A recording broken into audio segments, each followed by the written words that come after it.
اعوذ باللہ من الشیطان الرجیم بسم اللہ الرحمن الرحیم انا انزلناہ فی لیلۃ القدر۔ جیسے کہ آپ جانتے ہیں کہ ماہ مبارک رمضان شروع ہو چکا ہے۔ ماہ مبارک رمضان جو ماہ مبارک نزول قرآن ہے کہ اس ماہ کے اندر قرآن مجید نازل ہوا اور بڑی عظمت والا مہینہ ہے، بڑی شان والا مہینہ ہے، بڑی فضیلتوں والا مہینہ ہے۔ تو اس مہینے کو تمام مہینوں پر جب برتری حاصل ہے تو جیسے دیگر مہینوں کے آداب ہیں اس طرح اس مہینے کے بھی زیادہ آداب ہیں، اس لیے کہ یہ منسوب ہے ذات حق تعالیٰ کے ساتھ۔ اس ماہ کے آداب ہیں اور پھر اس کے ہر دن کے الگ الگ آداب ہیں۔ فرض کریں ماہ مبارک رمضان کا پہلا دن ہے، اس کے الگ آداب ہیں، دوسرا دن ہے اس کے الگ آداب ہیں، تیسرا ہے، چوتھا ہے، پانچواں، ہر دن کے مخصوص آداب ہیں۔ جیسا کہ ہر دن کی مخصوص دعائیں ہیں جو ائمہ معصومین علیہ الصلوۃ والسلام کی طرف سے ہمیں عطا ہوئی ہیں اور بڑی عظیم دعائیں ہیں اور ہدایت کا سرچشمہ ہے۔ جیسے کہ آج ماہ مبارک رمضان کی 2 ہے اور دوسرا دن ہے رمضان المبارک کے مہینے کا دوسرا دن ہے، تو اس کی ایک مخصوص دعا ہے۔ اس دعا کے اندر انسان توجہ کرے تو ایک عظیم ہدایت کا چشمہ ہے، واقعاً سمندر ہے۔ اس دعا کے الفاظ میں آپ کے سامنے تلاوت کرتا ہوں۔ اس دعا کے الفاظ یہ ہیں: اللہم قربنی فیہ الی مرضاتک وجنبنی فیہ من سخطک ونقماتک وفقنی فیہ لقراءۃ آیاتک برحمتک یا ارحم الراحمین۔ یہ اس دعا کے مختصر جملے ہیں، تو مختصر سا ترجمہ اور اس کے بعد مختصر سی شرح اور اس کے بعد اجازت چاہوں گا۔ تو دیکھیں ترجمہ، پہلے جو جملے کا ترجمہ بنتا ہے اللہم قربنی، کہ اے پروردگار عالم مجھے قرب عطا کر، کس کا؟ اپنی رضا کا۔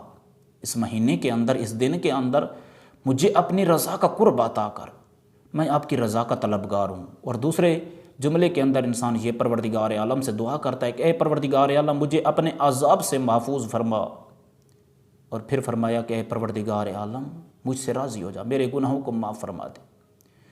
تو دیکھیں جو پہلا جملہ ہے کہ اے پروردگار عالم مجھے اپنے رضا کا قرب عطا فرما، یعنی اپنا قرب عطا کر۔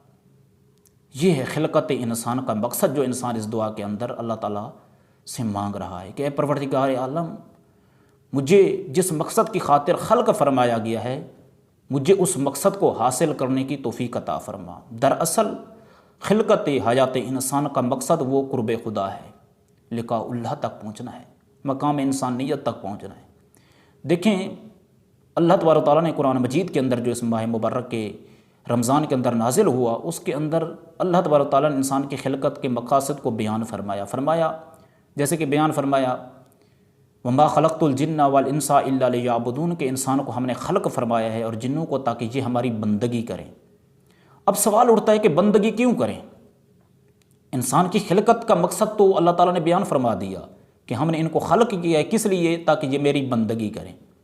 اب پھر ایک سوال اٹھتا ہے کہ بندگی کیوں کریں، مقصد کیا ہے؟ خلقت انسان کا تو مقصد ہمارے اوپر واضح ہو گیا، کیا ہے وہ؟ بندگی پروردگار عالم۔ لیکن بندگی پروردگار عالم کیوں کریں ہم ذات حق تعالیٰ کی بندگی؟ تو آگے متعدد مفسرین یہ بیان کرتے ہیں کہ کیا ہے؟ جنت حاصل کرنے کے لیے۔ یہ جنت حاصل کرنے بھی، جنت کیوں حاصل کریں؟ اس کے اندر کیا ہوگا؟ جنت کے اندر کیا ہوگا؟ جنات تجری، جنت حاصل کریں اس کے اندر کیا ہوگا؟ آپ کو نعمات ملیں گی، آپ کو کیا ہے؟ ہر قسم کا بہترین پروٹوکول دیا جائے گا، حوریں ملے گی، حور و قصور ہوں گی۔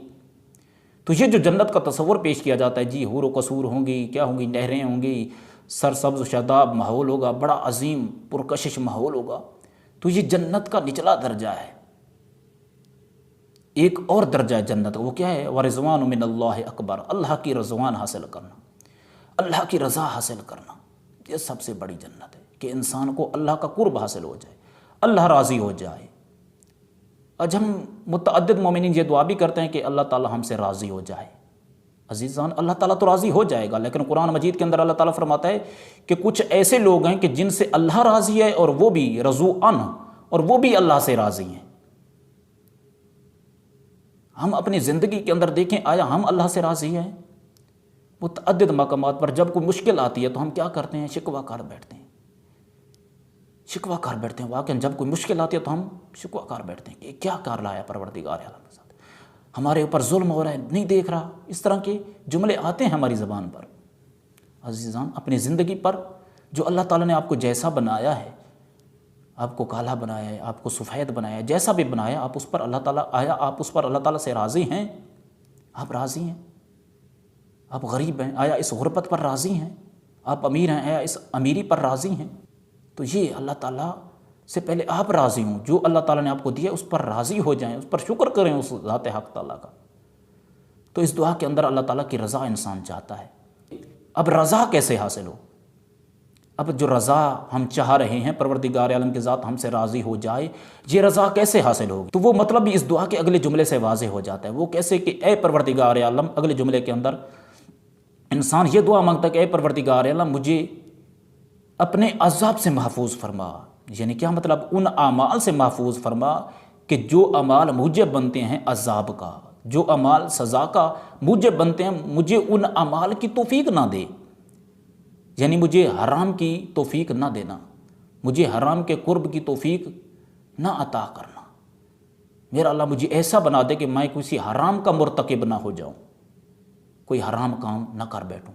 اور یہ شرط ہے، لیکن نیک کام کرے، فرض کرے ایک انسان ہے ماہ مبارک رمضان ہے، روزہ بھی رکھ رہا ہے اور ساتھ حرام کام بھی کر رہا ہے، تو یہ انسان اللہ تعالیٰ کی رضا حاصل نہیں کر سکتا، چونکہ رضا مشروط ہے ان کاموں کی دوری سے کہ جو رضا حاصل کرنے کے سامنے رکاوٹ بن جاتے ہیں، جو مانع بن جاتے ہیں، ان سے پہلے دوری اختیار کریں۔